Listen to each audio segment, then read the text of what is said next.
Então a história de Babel, a Torre de Babel que está na Bíblia, ela é corroborada, ou melhor, ela é uma corroboração do livro de Enki, porque a gente tem que pensar que a Bíblia foi escrita no quarto século depois de Cristo, e nós estamos falando do livro de Enki, onde a datação por carbono 14 fala em coisa de no mínimo aí 6.000 anos, 4.000 anos, 6.000 anos. 4.000 anos antes de Cristo, somando com os dois que nós temos agora, daria uma média de 6 anos, pelo menos 6.000 anos atrás. Então, se alguma coisa é compilação de alguma coisa, é óbvio que o que veio depois é uma compilação do que veio antes. Isso não precisa nem entrar no mérito da questão. Ok, gente?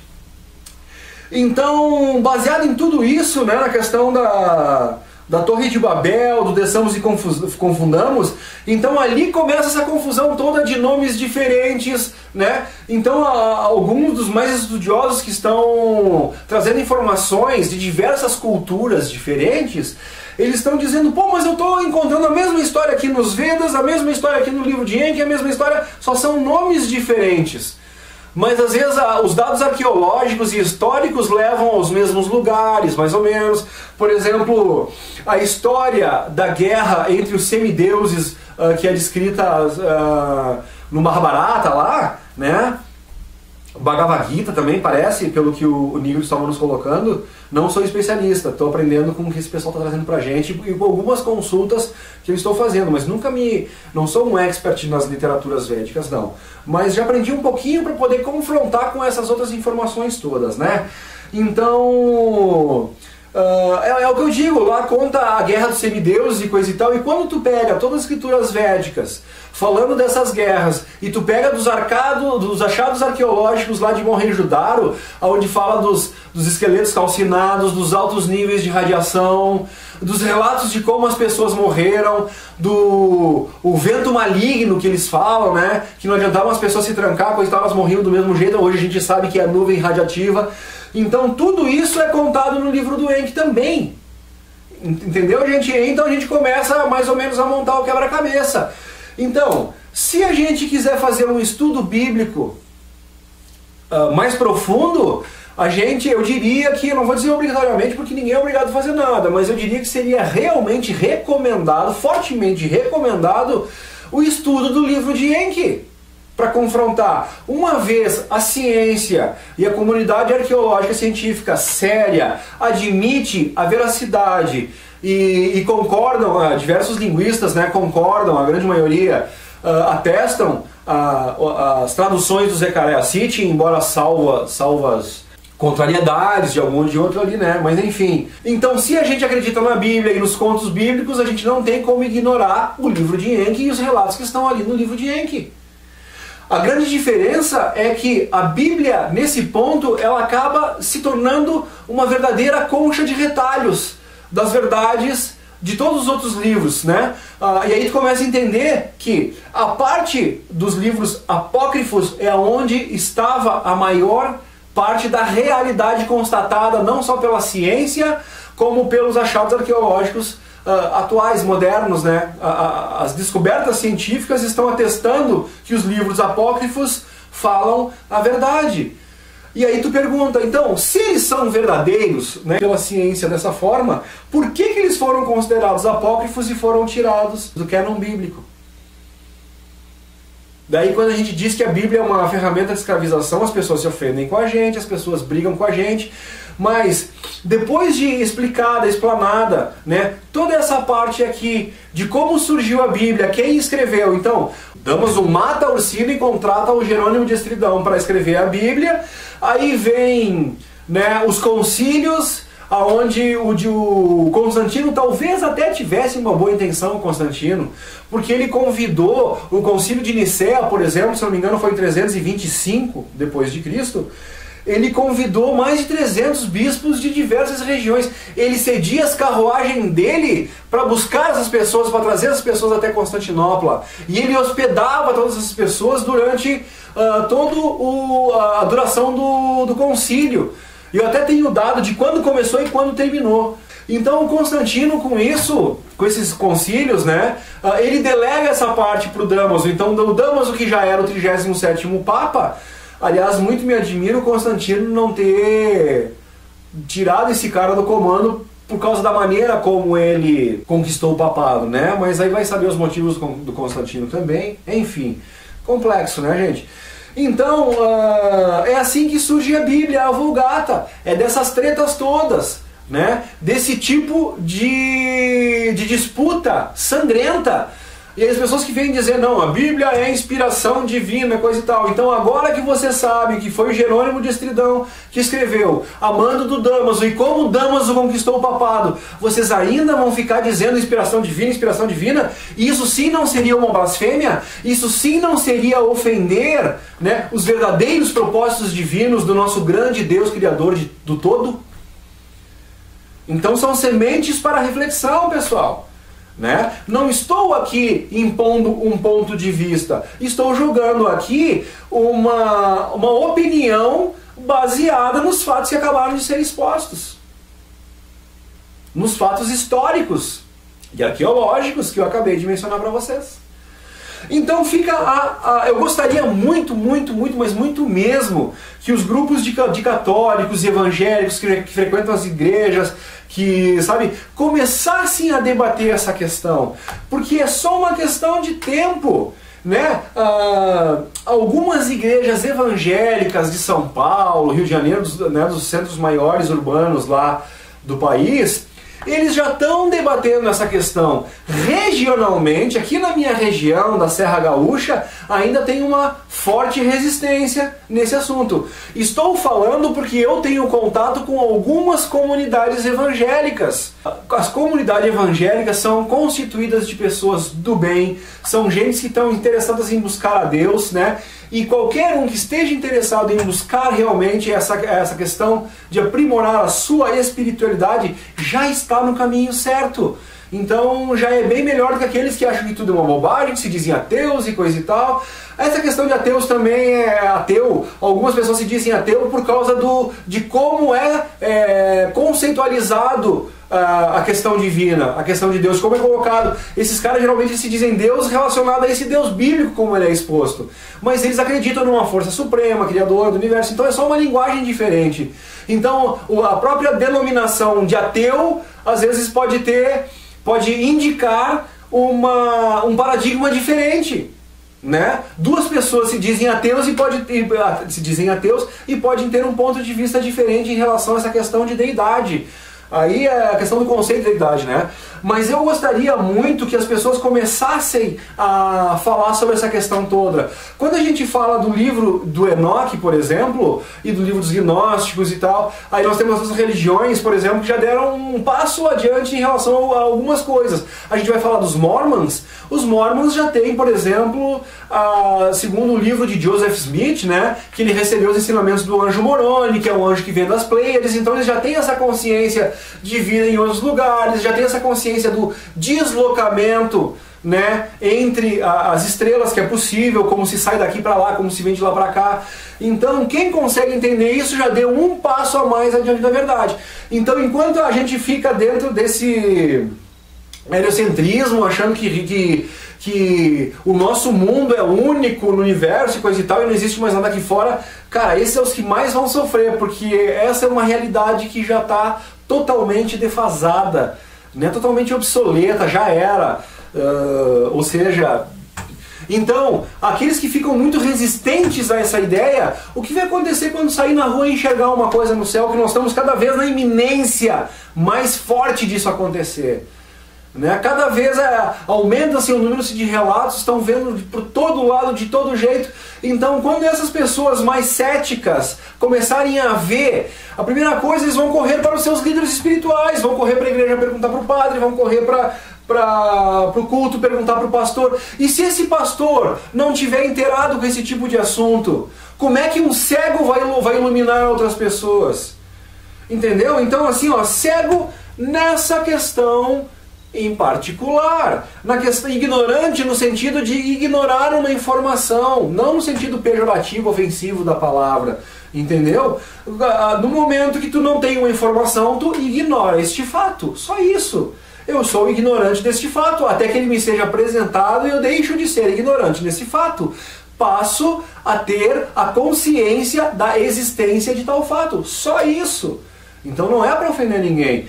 Então, no momento que essas pessoas começarem a enxergar coisas, ver coisas, ou pessoas que lhes são altos no sentido de confiabilidade, que nem, pô, eu convivo com aquela pessoa, eu sei que ele é um mentiroso, o cara me chega dizendo, bicho, eu vi uma nave, eu vi como isso aconteceu na minha família. Uma pessoa do nosso círculo, da nossa família lá, ele viu e ele só comentou isso numa roda de amigos que nós estávamos, coisa e tal, entre todos os familiares de convívio diário dele, nem a esposa dele sabia. E quando a gente tocou num assunto, coisa e tal, de alguma forma ele se sentiu encorajado e mencionou, ele disse, gente, eu vi. E é um cidadão no nosso meio ali que é extremamente sério e respeitado. E que todos que convivem com ele, conhecem a história desse cidadão, sabem que ele não tem nenhum motivo para estar inventando coisa, não tem nada a ganhar para estar inventando esse tipo de coisa. Aliás, ele ter presenciado isso foi um grande choque, porque colocou em dúvida as suas próprias crenças. E eu me lembro, como eu já estava estudando há bastante tempo esse fato, eu cheguei para ele e disse, né, para ele, bem, esse cara, sinceramente, eu quero que me responda sinceramente, se tu não tivesse visto com teus próprios olhos, e eu viesse te falar sobre esse assunto, tu acreditaria? Ele me olhou no fundo dos olhos e disse, Luciano, eu não acreditaria. Vocês viram como é que funciona a coisa, gente? E daí esse cara, como ele viu, e se ele fosse se aconselhar com o padre, coisa e tal, dizendo, não, coisa da sua cabeça, mas ele sabe o que ele viu. Então isso gerou ele a começar a buscar um assunto independente, de forma independente. A primeira coisa que ele fez foi começar a assistir o Alienígena do passado. Por quê? Porque é um programa baseado em fatos arqueológicos, onde vem pessoas respeitadas que falam do assunto, e ele achou que se ele quisesse aprender alguma coisa sobre isso, que bom que fosse com pessoas que estivessem levando a sério esse tipo de estudo. Então ele cai lá no History, ok? Então é assim que as coisas vão acontecendo. Agora imagina esse cara ver o negócio no céu e como ele é católico, né, daqueles que vão à missa, que acreditam, tem fé, aí ele vai lá pra igreja e pergunta pro Papa e o Papa diz, não, querido, tu viu coisa, isso não existe, não sei o que. Como é que fica? Esse cara, ele sabe o que ele viu. Aí o padre vai lá e diz, não, mas isso não existe. Vocês entendem aonde eu quero chegar? Então isso é uma questão de tempo, vai acontecer com muita gente. Então eu diria para os padres e pastores, de toda a comunidade católica, evangélica da nossa região aqui, né? Se alguém, porventura, porque é muito difícil, porque eles acham que tudo isso é uma bobagem, é perda de tempo, eles acabam não assistindo programas como esse que eu estou fazendo agora. Mas se por uma bênção divina, né, esse programa caísse nos ouvidos de algum deles, ele dissesse, Luciano, eu quero debater seriamente contigo esse assunto. Eu gostaria que tu me trouxesse da onde tu tá tirando essas ideias. Por que tu tem uma opinião tão embasada, né, arraizada nesse sentido? O que te levou até essa crença desta forma? Porque no momento que eu mostrar todo o material que eu tenho e que está disposto a qualquer um de vocês que queiram ver através do nosso canal, que já são 120 vídeos que a gente tem, desses 120 vídeos, uma grande maioria deles trata de depoimentos oficiais de ex-militares, de membros de governo. Então, isso aqui chega naquele ponto que discutir a existência de vida extraterrestre é obsoleto, como diz o senhor Paul Hellyer, ex-ministro do Canadá por ministro de Defesa do Canadá por 23 anos, e ele diz, discutir a existência dos OVNIs é obsoleto, nós temos que discutir exopolítica. Então agora todos os ufólogos que estão trabalhando, né, a gente já está se debatendo dentro da questão alienígena, de exopolítica. Ninguém debate mais a existência. As evidências de quem estudou já são suficientes para convencer. 10% das evidências que a gente encontra aí já dobra no meio muito cético dos mais ferrenhos que tem por aí. Entendeu? Agora tem aquela questão que o próprio Jesus dizia, pior seja aquele que não quer ver. Tu coloca todas as evidências na frente do cara ali, né? Que um conjunto de evidências criam uma circunstância probatória de um evento. Mas eles não querem aceitar as circunstâncias, então fica difícil, né, gente? Pior seja aquele que não quer ver realmente, como dizia Jesus. Então eu ficaria muito feliz se a gente começasse a debater com seriedade, com argumentação, com fatos, de forma responsável, né, pra gente evoluir. As igrejas, que eu estou sabendo, evangélicas lá de São Paulo, né, eles estão muito à frente nesse ponto das nossas igrejas regionais, porque lá eu tive a informação através da Cris de Pascoal, lá do programa da Lucimara da Parisi, que é a ex do Faustão lá, que depois foi pro Ratinho, acho que tá até hoje no Ratinho lá, né? eu acho que ela ajuda na produção lá e tal. Ela tem um programa independente dele na internet, que aliás, grande atitude dessa mulher, abrir esse espaço, falar sobre esse tipo de coisa, que muita informação boa veio dali. Então parabéns a Lucimara Parisi com essa iniciativa. E ali a gente conheceu a Cris de Pascoal e mais o outro senhorzinho tá sendo com ela, que agora me fugiu o nome, né? E ali eles colocam muita coisa. E uma coisa bem interessante foi numa vez, e a Lucimara falou, nossa, estamos muito felizes porque tivemos quase 1 milhão de views, né, coisa e tal, e daí um deles disse, eu quero agradecer ao pastor tal, por causa que ele está gravando os episódios, olha que interessante, ele está gravando os episódios com as informações que a gente relata aqui, e ele está levando para a igreja, e eles estão fazendo reuniões de debate em cima, acerca dessas informações. Olha que interessante isso, gente. Por quê? Porque a quantidade de avistamentos e coisa e tal, ela é muito maior lá. É absurda a quantidade de pessoas que têm visto, fotografado, falando muita bobagem, muito fakezinho, coisa e tal. Mas é que nem assim, ó, 10 milhões de fotografias falando de ET, de OVNI, coisa e tal. Se apenas uma for verdadeira, olha isso, gente, que interessante olhar por esse aspecto.